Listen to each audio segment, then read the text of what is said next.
Oya mwanangu, yani inabidi ujue kitu kimoja yani mwanangu, au sio bwana? Yani maisha ni lazima uchague, yani katika mambo mawili lazima uchague moja, lakini usiwe neutral. Yani kama unaamua kuwa kwa Mungu, kuwa kwa Mungu kweli. Yani sali sana, fanya kila kitu sana kuhusu Mungu. Lakini kama unaamua kuwa wizard, kuwa wizard kweli. Yani kama unaamua kuwa mchawi, kuwa mchawi kweli. Yani sio mwanangu unakopo neutral.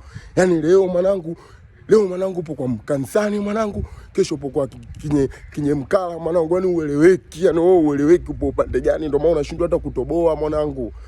Unashindwa kutoboa kwa sababu ukienda kwa Mwenyezi Mungu huko mwanangu, unasali malaika anataka aje mwanangu kukubless mwanangu, anakukuta kwa kinyankela mwanangu, kishaenda na kwenyewe mwanangu wanataka mawiza ndio wanataka kupe maisha mwanangu, anakukuta tena kwa saa gold. Sasa mwanangu, mambo gani hayo?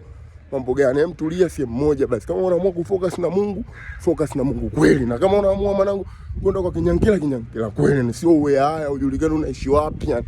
Yaani mwanangu wewe haya ujulikane mwanangu unaishi wapi yani, upo ndo mwanangu mara huko mara kule mwanangu. Acha hizo mambo mzee.